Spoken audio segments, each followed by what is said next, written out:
My name is Tara Peterson, and I'm the CEO of YWCA Glendale and Pasadena. It is truly an honor to be part of today's event. A special thanks to Chair of the Commission on Status of Women, Diana, I've been practicing your Lambalot, Diana Lambalot, for your leadership and support for women and girls in our community. And to the City of Glendale staff, Susie, Sophia, Rena, and the newest staff member, oh, Sophia, I already said, okay, I already got Sophia. Okay, don't want to make sure I don't miss anybody out, for helping us coordinate tonight's event. Domestic violence affects millions of people yearly, more prevalent than we realize. 1 in 4 women and 1 in 7 men will experience domestic violence in their lifetimes. Sadly, we know that domestic violence affects far too many people in our community. People from all walks of life, regardless of gender, race, sexual identity or orientation, or socioeconomic status, can become a victim of domestic violence.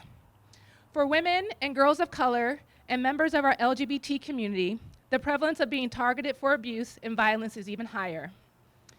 Domestic Violence Awareness Month is a time for us to come together to raise awareness of this devastating yet pervasive issue, to elevate the visibility of community resources available to help, and to celebrate the strength and resiliency of the brave survivors in our lives and in our community.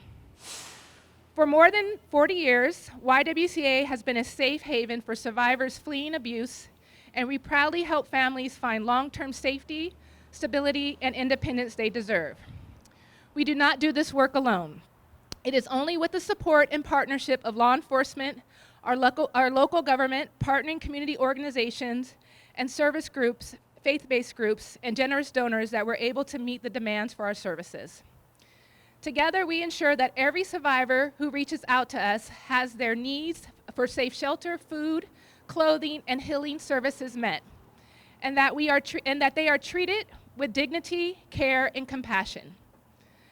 I thank all of our incredible partners for sharing our commitment to building a future without violence. I would now like to introduce Dr. Susie Abajian to lead us in our land acknowledgement and introduction of our dignitaries.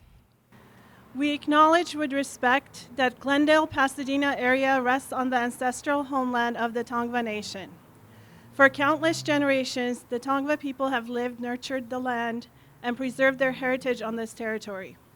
We honor their enduring connection to this region and express our commitment to acknowledging the history of colonization and the ongoing struggles faced by indigenous communities. We recognize that our institutions and communities have benefited from the forced removal and displacement of indigenous peoples. We acknowledge the need for reconciliation, understanding, and education to rectify the historical injustices faced by the Tongva people and other indigenous nations. As we gather on this land, we commit to centering indigenous voices and perspectives that have been silenced for far too long. We strive for a future where the original stewards of this land are respected, their cultures are celebrated, and their contributions to our shared society are acknowledged and valued. Let us stand in solidarity with the indigenous peoples of this land and work towards a more just and equitable future for all. Thank you, Tara. Thank you, Dr. Abajian. On behalf of the City of Glendale, I want to welcome you to this very important event that has become a tradition in the City of Glendale for many years. I believe I stood on these exact steps several years ago talking about my own experience with witnessing one of my best friends get beaten in a car right in front of me, which was my first experience with any kind of domestic abuse. And seeing that, I think, for the first time as a 16-year-old versus growing up in a home that had domestic violence, I think traumatized me in a way that made me think about all the privileges that I had growing up in the loving family that I had. I want to acknowledge that, this year's report that came out from the Commission on the Status of Women had some concerning numbers in there with respect to the increase in domestic violence and rape specifically in the City of Glendale.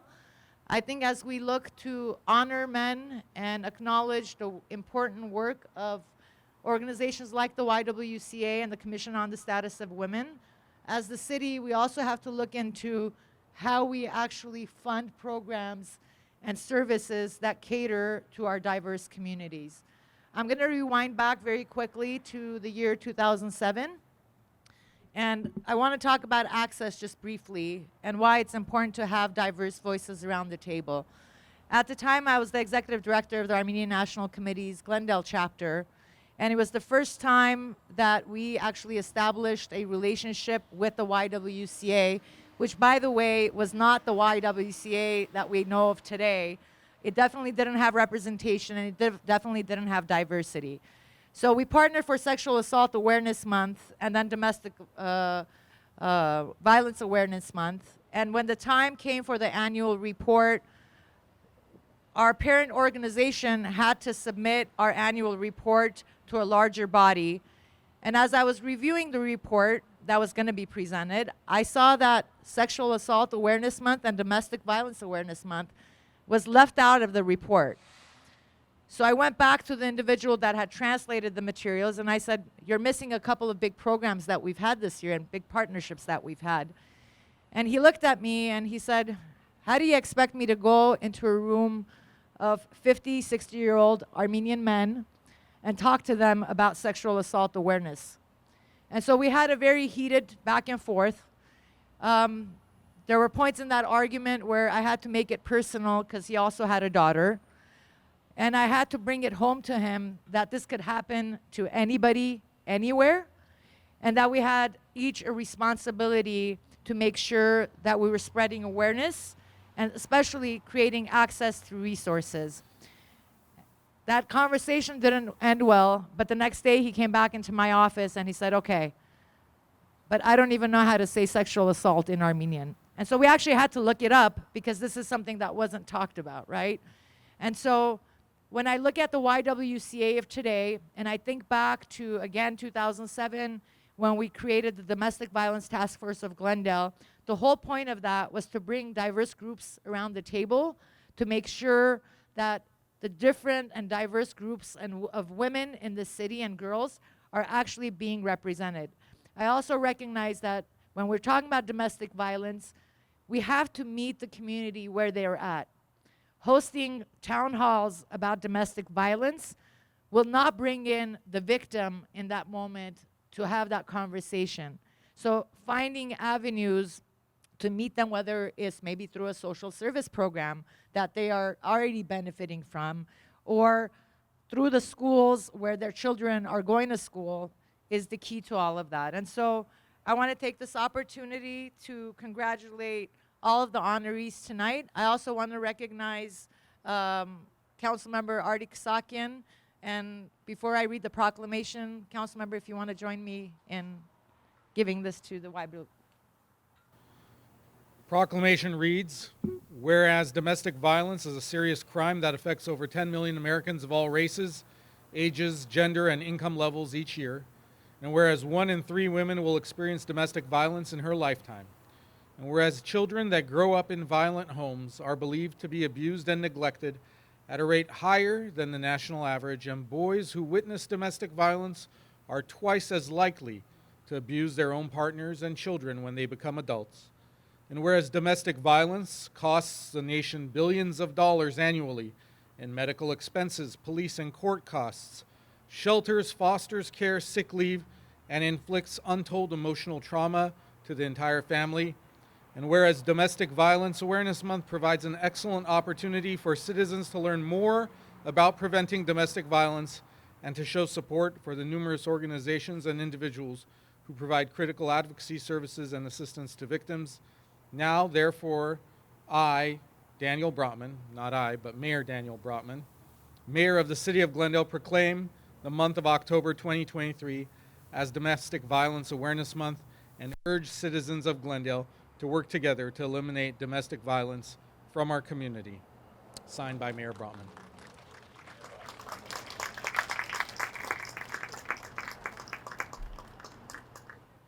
Thank you, Dr. Abajian, and thank you, Commission on the Status of Women, for putting this together every year and inviting all of us to participate. I appreciate the appreciate the effort and the cause. And I want to congratulate those who are being recognized for the Purple Tie Awards tonight, very well-deserved honorees. So you have my sincere gratitude and appreciation. I always have to take a breath. You know, I speak at a lot of things, and sometimes it's just easy to talk about, but this is a subject that touches all of us. And so I like the opportunity I get to share my story, and I struggle with it every year, so thank you. There's nothing like being a teenage male and having an older Italian relative share her story about being abused as a 14-year-old by her stepfather. And what mark that puts on her and the family.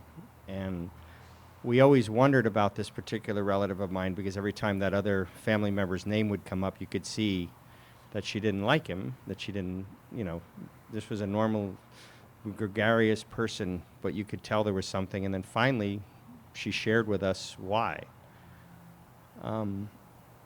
She was able to, outside of her disdain for her abuser, she was able to have a pretty remarkable life and get past it.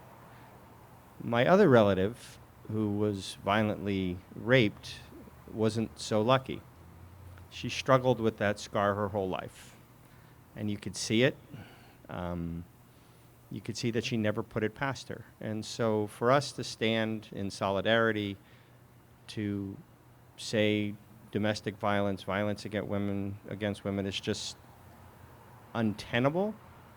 I just appreciate you doing that. And I appreciate you bringing us out every year and to wear purple, to say these things are just prevalent, wrong, and we should all continue to speak out against it. So just thank you for letting me participate. I appreciate you. Good evening, everyone. I have been coming to this event now for many years, well over 10 years, year after year. And I think it's all of our hope that one of these days we won't have to do this event year after year. But it seems that as a nation, domestic violence is an issue that just won't go away. And I think we have to be a lot more intentional and thoughtful about how we address this. Doing these events is crucial. It's crucial because it shows people that this is widespread, that it crosses economic and racial boundaries, that it affects people from all walks of life, all over the world, and that people who are victims don't have to be ashamed. And coming to events like this and seeing victims, former victims, survivors stand up and tell their story is so incredibly meaningful to people who are still in the shadows and still afraid.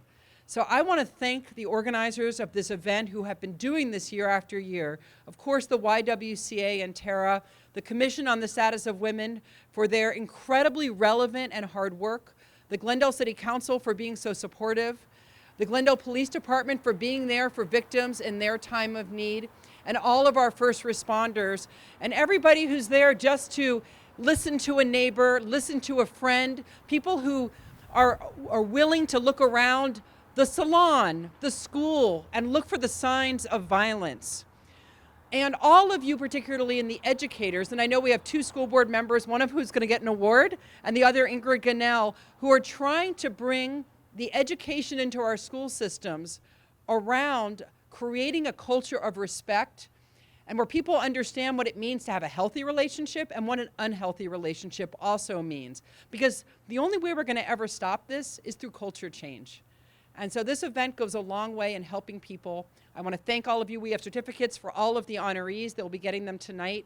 And for each and every one of you who's here, whether you're telling your story or you're sitting in solidarity, from the bottom of my heart, thank you. Good evening. My name is Diane Lamblot, and I'm the chair of the City of Glendale's Commission on the Status of Women. Thank you all for joining us today. I didn't realize there were so many members of our police force here. I had my back.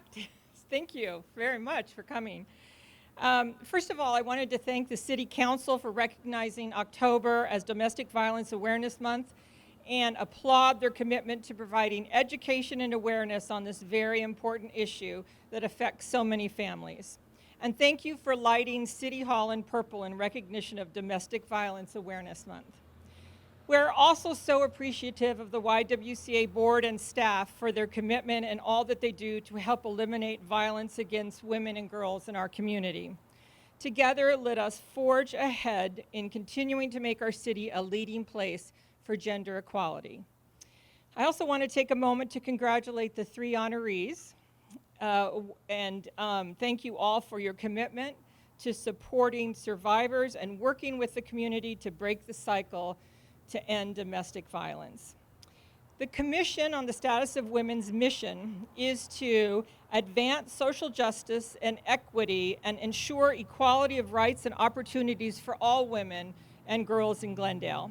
We stand firm in our dedication to creating an inclusive city and an inclusive society where women, regardless of their background, can thrive.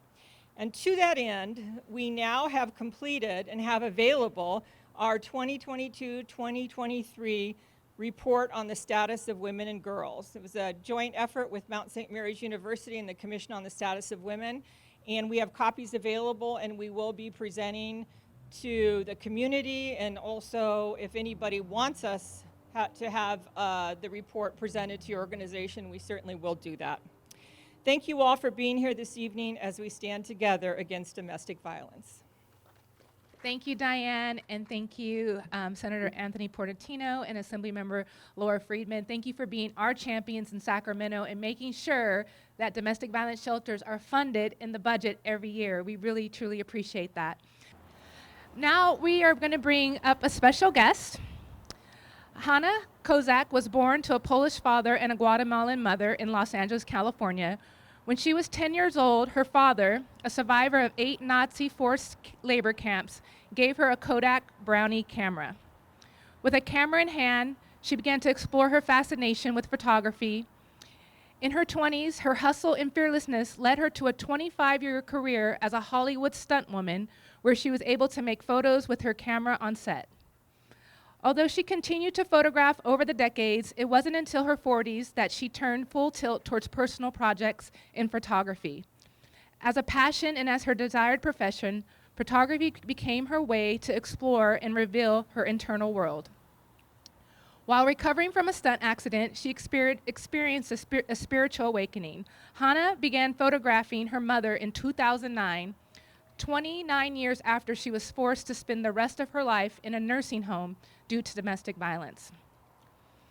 Hanna has spent the last decade creating work about violence that permeated her family and her life, and after 10 years of focusing her camera and her emotions on her mother's saga, she brought the project to life in book form in the book called He Threw the Last Punch. It's also an exhibit right now at the Glendale Library Reflect Space, but I am so honored to bring to the stage Hanna Kozak, our special guest speaker tonight. I want to begin with thanking Anahid and Ara Oshagan, who brought this project to Reflect Space at the Glendale Library. Can you hear me okay? And to bring the awareness. Also, I want to thank Tara Peterson and Celeste for all the work you're doing. I can't help but wonder if something like this had existed when my mother was being abused in the late 60s and 70s, if her life wouldn't have taken a different path. I have a thought that I want to begin with. Perhaps you can think about it as I'm sharing my story. Pain moves through families until somebody is ready to feel it. When I was 9, my mother left our family after falling in love with another man. That man she left us for turned out to be violent. He beat her so badly that she suffered permanent brain damage and had to be moved into an assisted living facility at the age of 41, where she lived for 35 years. The last 8 years, she lived at one of the best facilities in the country. I have early, fond memories of my mother as a beautiful, passionate, vivacious, fiery, Guatemalan-esque Sophia Loren. But after she left, I had tremendous feelings of abandonment and rage towards her. Her actions led me to judge her as an impetuous, selfish, reckless, and a negligent mother.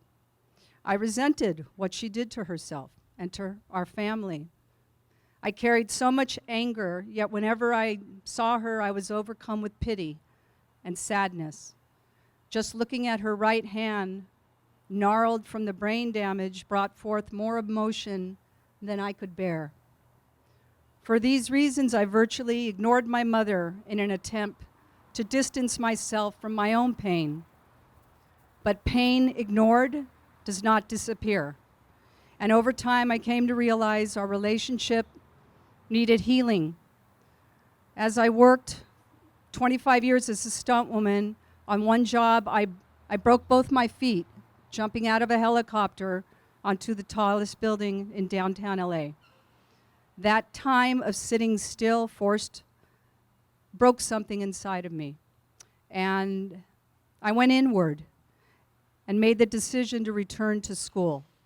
I had to hurt so much that something broke inside of me. And thankfully, through the graduate work in spiritual psychology that I did, I began to dissolve the judgments I carried about my mother and myself, and I began to forge a relationship with her. I began to photograph my mother in December 2009 as a way to process my feelings towards a mother I had never truly known. And by photographing her, I hoped to bring closure to an open wound I had my entire life. In the process, I grew to love her, and this project, He Threw the Last Punch Too Hard, was born. My long-term goal was to publish the project into a book so that her story could be far-reaching. The elusive need, the motive, the tendency at the root of self-expression is truth. I think my mother's story could inspire others to leave an abusive relationship before it's too late for them. I feel our connection without fear as I created photos meant to take me out of my comfort zone. This book tells the story, my mother's story of isolation, loneliness, abuse, connection, compassion, forgiveness, family, humanity, grace, joy, and above all, love. I didn't need to travel the world my whole life to deepen my spirituality. My greatest teacher was in front of me my entire life. In my early years, I just couldn't see that it was my mother. She was a bodhisattva. She forgave me for not visiting her all those decades without uttering a word, and I forgave her for leaving our family. And forgiveness happens when you care more about the love in a relationship than the logic of your ego. I no longer pity my mother. She continually inspired me, teaching me to live by my heart, not my head. And the love I felt for her broke my heart wide open. She is a symbol of perseverance, and even though she suffered permanent disability from domestic violence, she never lost her kindness, her belief in love, and hope. As my mother's body deteriorated, her right hand turning in more, her soul flourished. What happened to my mother also fractured my persona, yet we both grew from the trauma, and she refused to be covered with the veil of pity. I never planned to show these photos when I was making them, but I've learned that by sharing myself and the process of healing, that in turn helps others on their path to healing.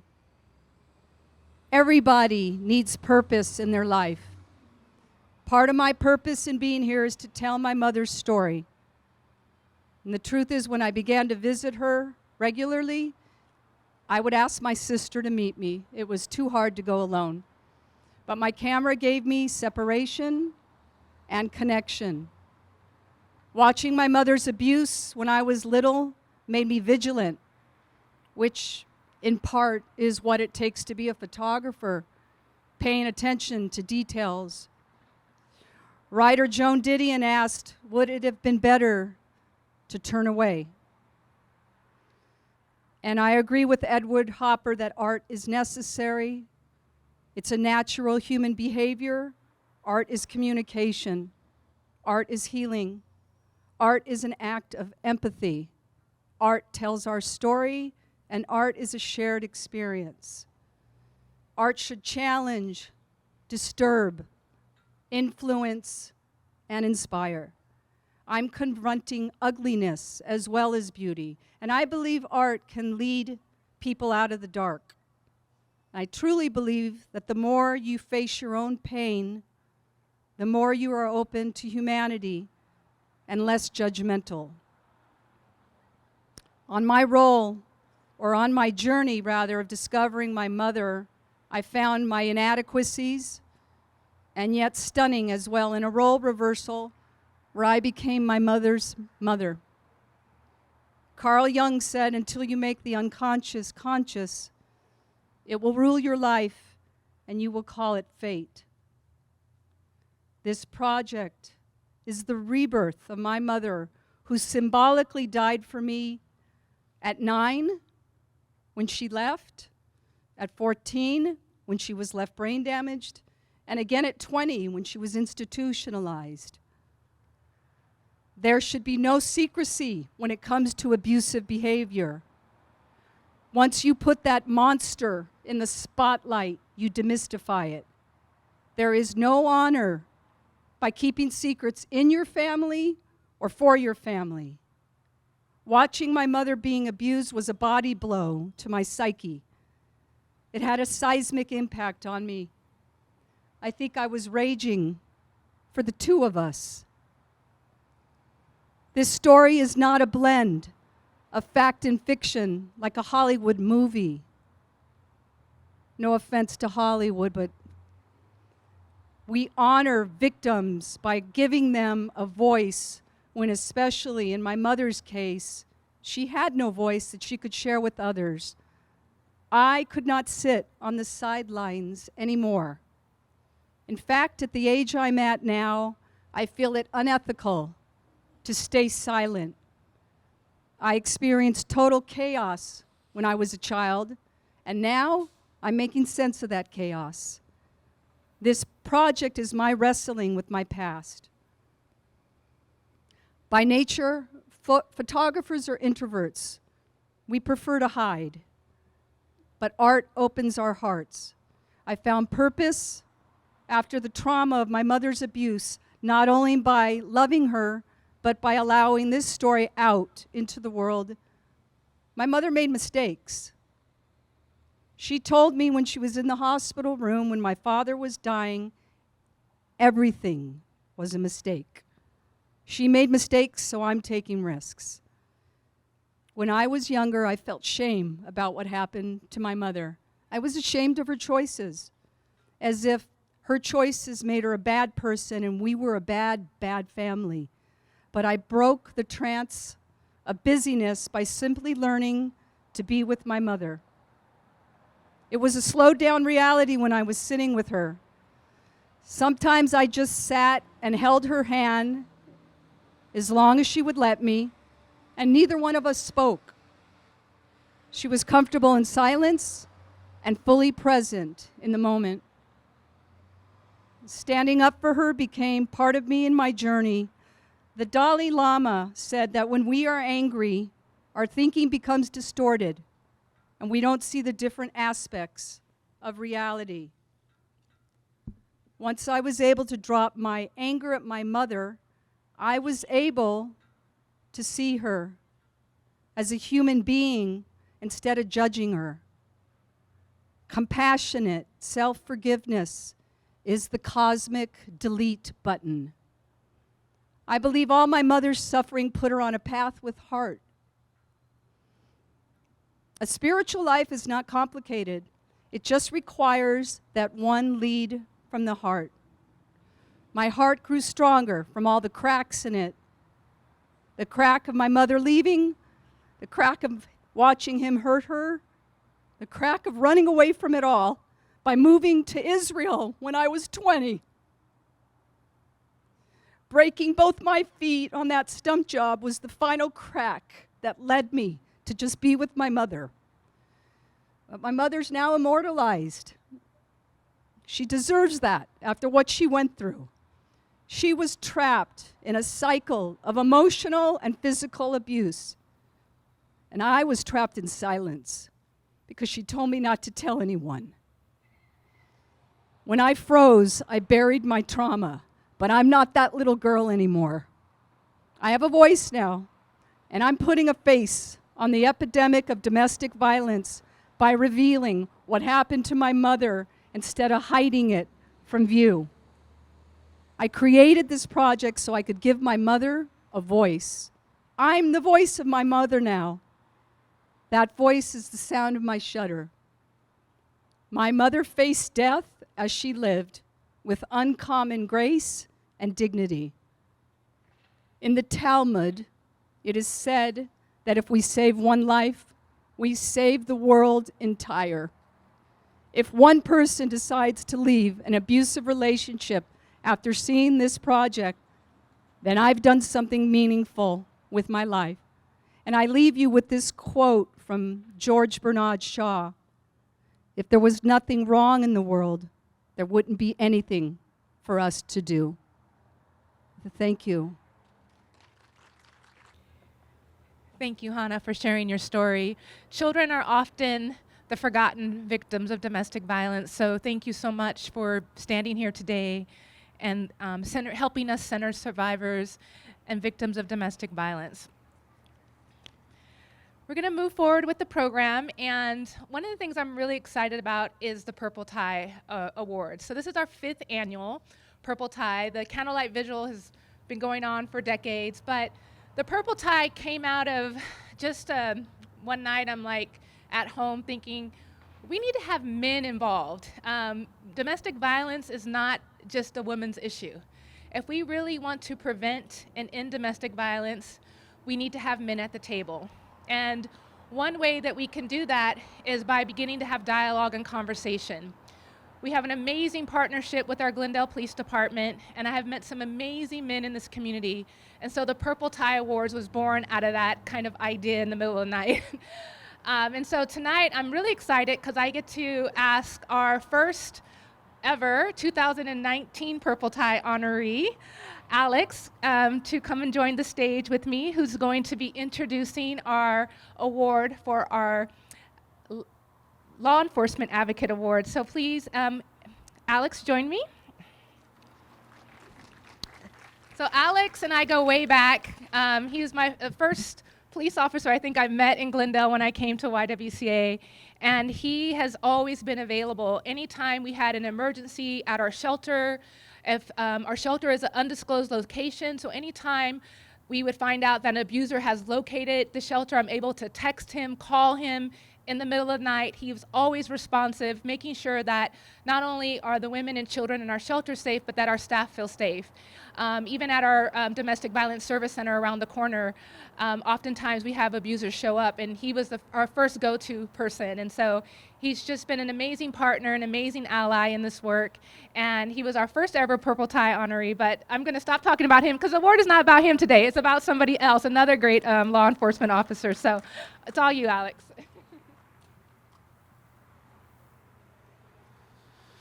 Good evening, everybody.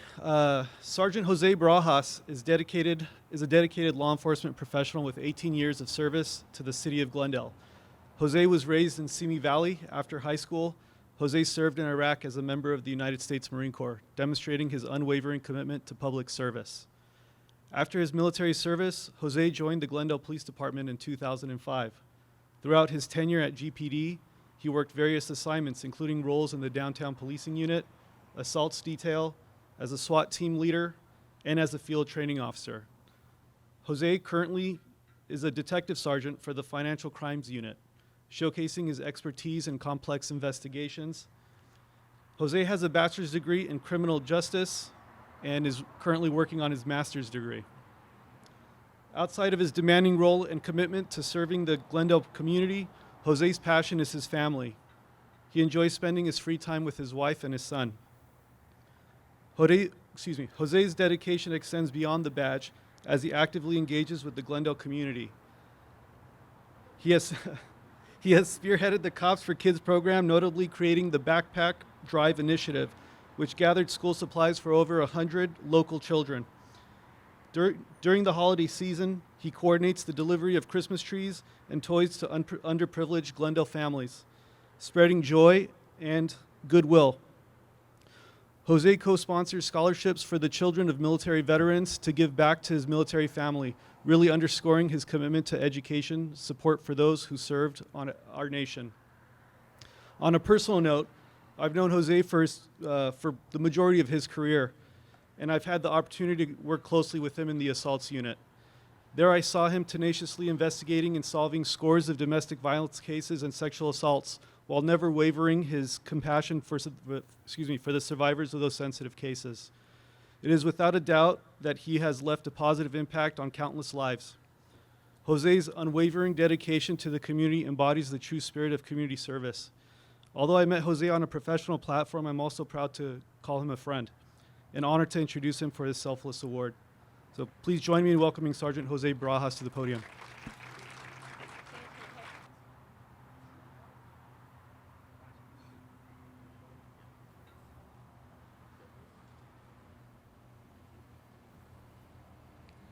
Thank you, everyone. Good evening.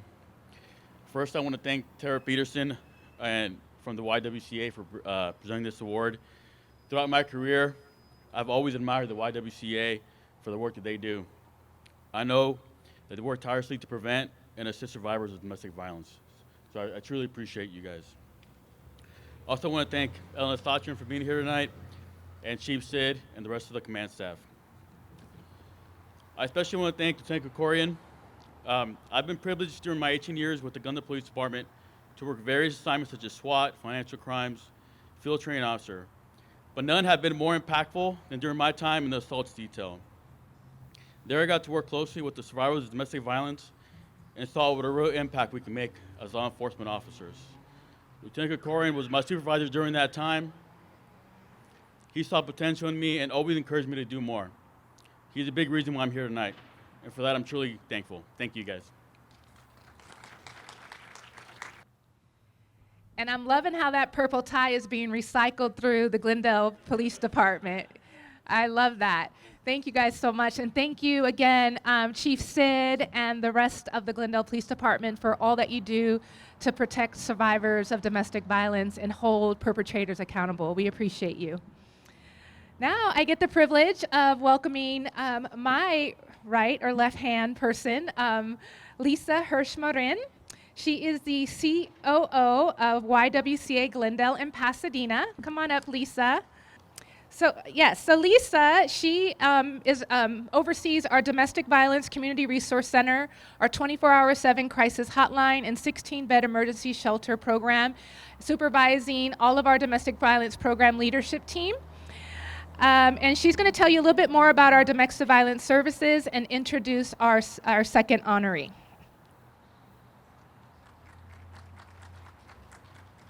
Thank you so much, Tara. Hi, everyone. Hannah, my daughter is now named after 3 Hannahs, not just 2, who are heroines.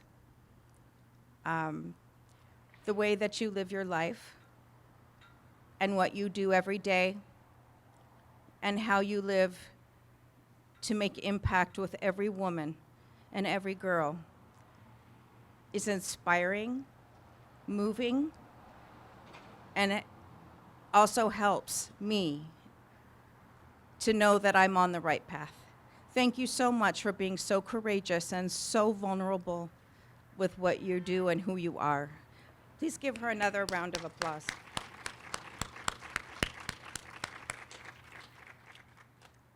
It's that beauty and empathy that I see in the amazing team that our entire domestic violence prevention, intervention, and education teams lead programs and services that disrupt the cycle of violence and build a compassionate community where survivors feel safe and supported. rooted in the YWCA Glendale and Pasadena's philosophy that's centered around empowerment, self-determination, and a culture that is trauma-informed. The teams provided residential and non-residential programs to more than 2,145 survivors last year. Despite the pandemic, we reached over 100 additional survivors from the year before. It's because of our teams that our 24/7 crisis DV hotline serving LA County answered 1,092 calls last year, being that source, that lifeline on the other end. It's because of our teams that the Sunrise Village Emergency Shelter provided 4,058 shelter bed nights. That's 83% higher than the year before. It's because of our teams that at our Domestic Violence Services Center and Shelter, over 558 survivors receive food and clothing, case management and in-house legal services, housing navigation support, financial assistance, linkages to key resources, and trauma-informed groups and childcare.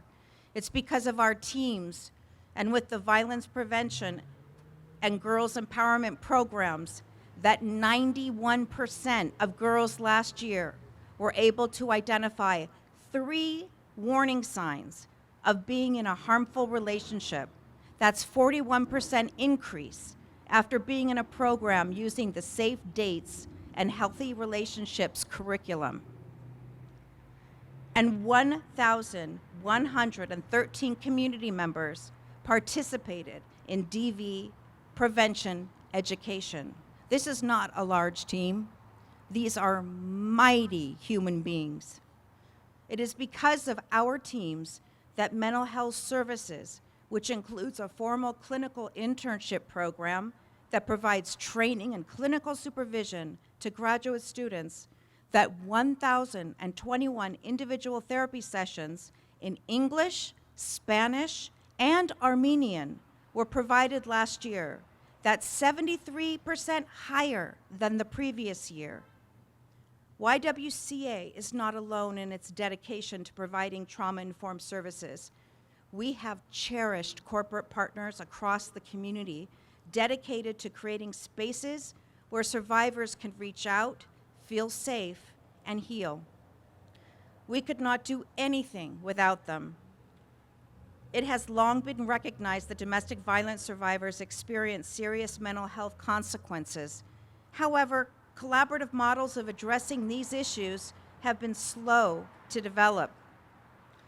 Mario Ceballos, the inaugural community health manager at Kaiser Medical Center since 2008, has recognized for decades that mental health services provided within the domestic violence setting is critical on every level, and he and Kaiser have been elemental in making it possible for the YWCA to help survivors and their families have the necessary mental health services to thrive after abuse, as well as receive the tools that they need to shape their own future and end the cycle of violence. I had the honor of speaking with Mario prior to tonight about what has driven his passion for so many decades of service, and he shared this, and I quote, "There are too many groups that are at very high risk of homeless, community violence, and domestic violence. I do the work because I believe every individual is critical to the well-being of the whole community and society. Talent and possibility exists in everyone. Risk is not a deficit. How do we ensure that all women have conditions where barriers are removed so they can excel and give their gifts to the whole community?" I don't know where you are, Mario. With this in mind, Mario has been responsible for awarding over $16 million in mental health and wellness community strengthening and specialty sponsorship support to over 700 nonprofit organizations serving Los Angeles, Pasadena, Glendale, Burbank, East LA, Hollywood, and West Hollywood. Mario has done so much in his career, but a few notable accomplishments that I'd like to lift up are the following. He designed and implemented the first hospital emergency department homeless navigator model in Kaiser's hospital system, serving close to 1,500 homeless individuals annually. And he also designed and implemented a year-round mentor program for over 300 students a year to support LAUSD's STEAM Academy of Hollywood and connected them to summer youth employment paid internship programs. In his free time, he's the president and founder of Honor PAC, a nonpartisan, mission-driven political action committee committed supporting openly LGBTQ, Latinx candidates and elected officials, committed to an inclusive society for all. He also volunteers on boards, housing commissions throughout Los Angeles. We're lucky to have him here. Congratulations, Mario. Please come accept your award.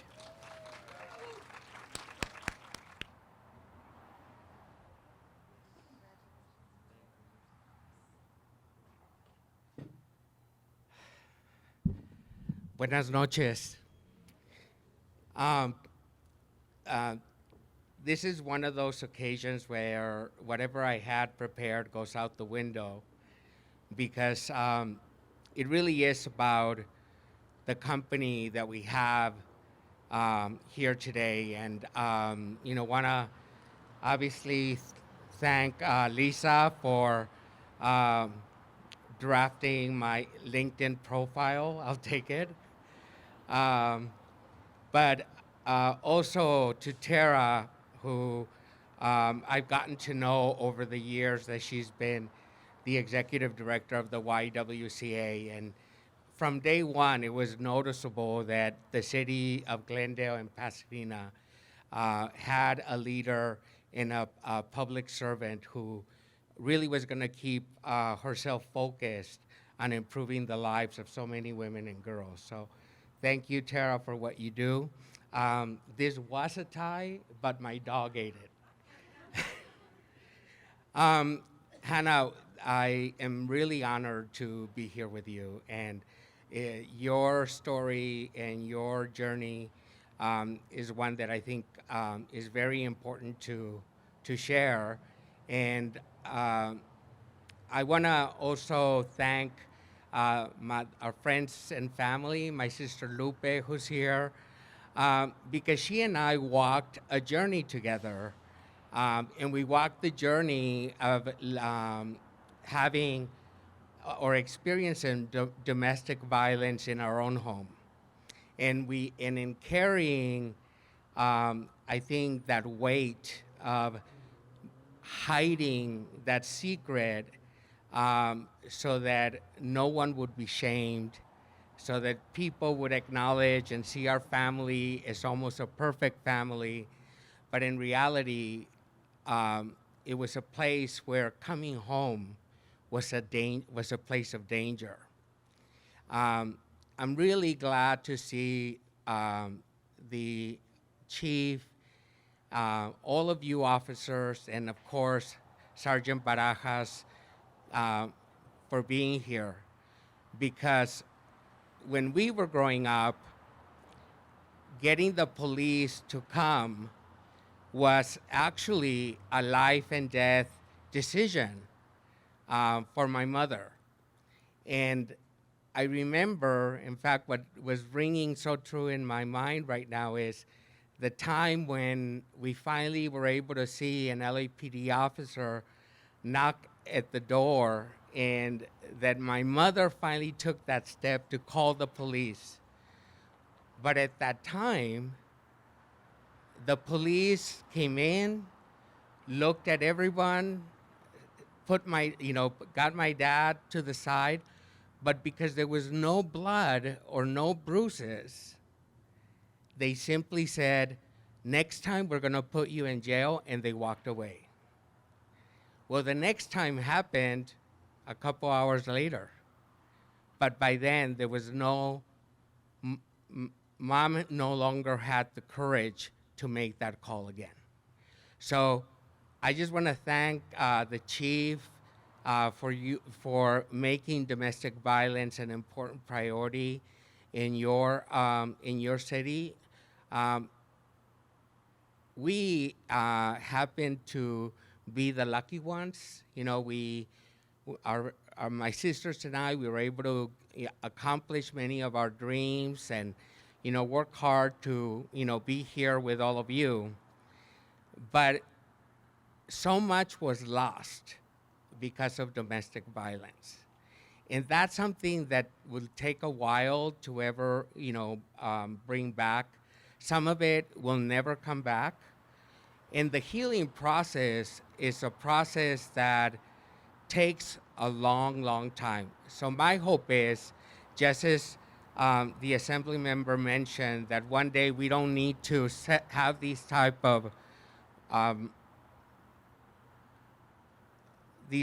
of recognitions, in that every person in the city of Glendale knows that they're safe outside and inside of their home. So thank you for this acknowledgement. I really appreciate that. Thank you, Mario, and thank you for sharing your story and being courageous. These are things I don't know when we select our honorees. I didn't know the story, the backstory, and it's just amazing how you meet people who walk similar paths and you get connected to people and you're drawn to people. And I just really, truly thank you for sharing your story. It truly touched my heart, so thank you.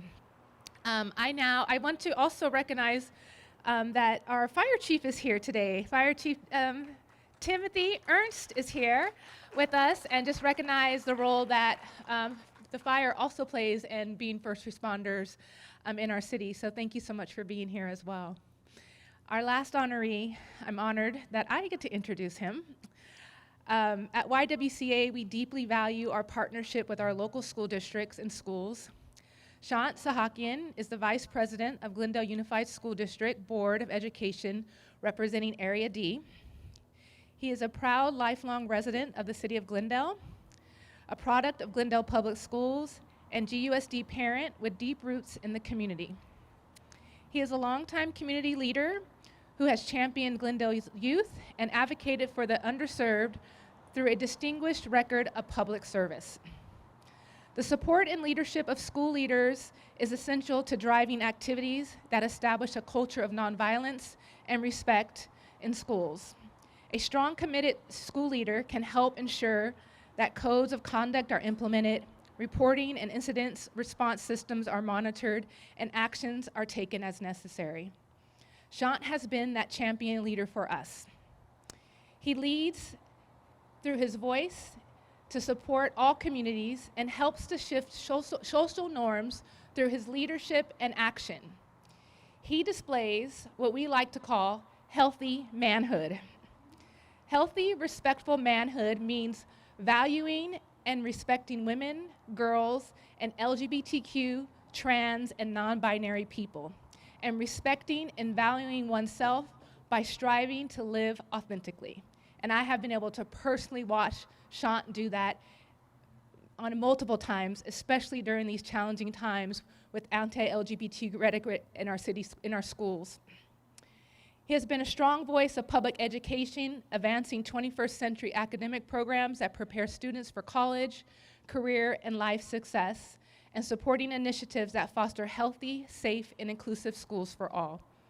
He currently serves as elected member of the California School Boards Association Delegate Assembly, representing more than 100,000 students across the 13 school districts in the leading statewide education association, representing the elected officials who govern public schools, districts, and county offices of education. In the past, he has served as the chair of the City of Glendale Arts and Culture Commission, chair of the Glendale Youth Alliance, president of the Glendale Parks and Open Space Foundation, and vice president of Glendale Kiwanis. His professional career began at 14, I didn't know this about you, when he founded his own digital agency serving businesses and nonprofit organizations with design and technology. He is also currently serves as the executive director of the Armenian American Museum and Cultural Center of California, in addition to his elected role. He's here tonight with his wife, Suzanne, and his son, Rafi, and their daughter, who's now asleep. She's like, this is way too long for me, Lori. Please join me in welcoming Sean.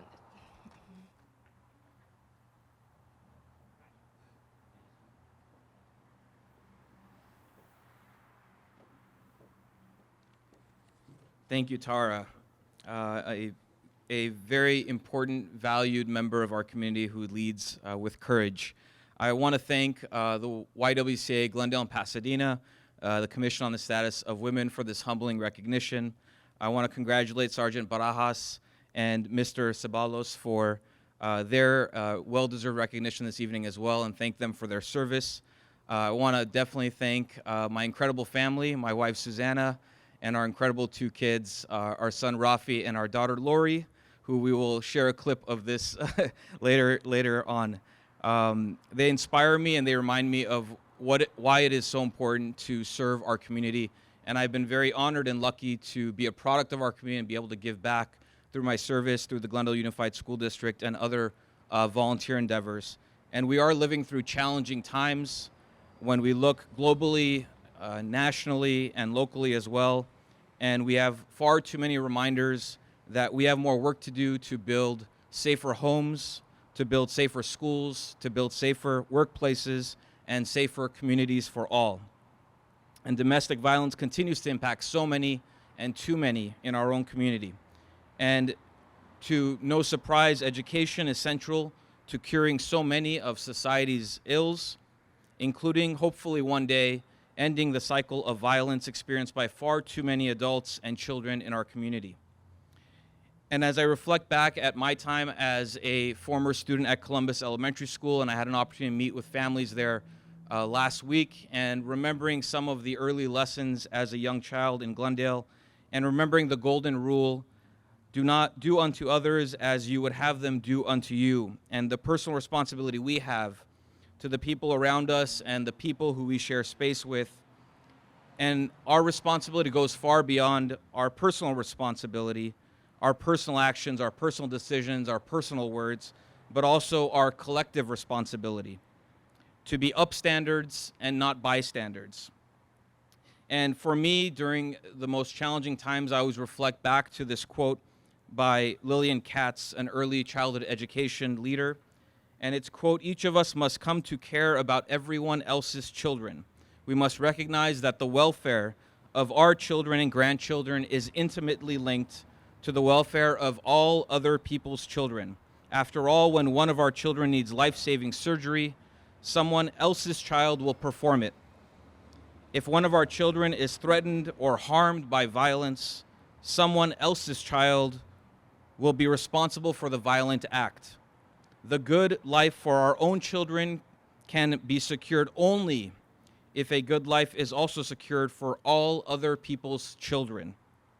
And I want to express my heartfelt gratitude to the YWCA, to the Commission, and to all in our community who are upstanders, who are serving day in and day out to bring the cycle of violence to an end. And I want to thank you all for all you do every single day, and I want to thank you for this recognition. Good evening, everyone. I wanted to thank Tara and her incredible team of staff and board members, as well as our deeply supportive elected officials and city leaders who are here with us tonight, and to our honorees and to all of you who are here with us, all of us who are here who care about this domestic violence response and prevention deeply. Whether you are here for yourself, for those that you love, or for future generations, we need you. We need your compassion, your expertise, and your support. And we need your light in this community and in our world. And this is why we conclude our time with this traditional candlelight service. The light you hold is a visible reminder of so much. The light you hold represents your light, bringing hope to our community and to the many that face domestic violence struggles. This light is also a reminder of all those who are currently facing domestic violence and the many lives that have been lost in our nation. we hold this light as a symbol of our ongoing dedication and support towards ending domestic violence. So please join me in a moment of silence to consider what this light means to us this evening.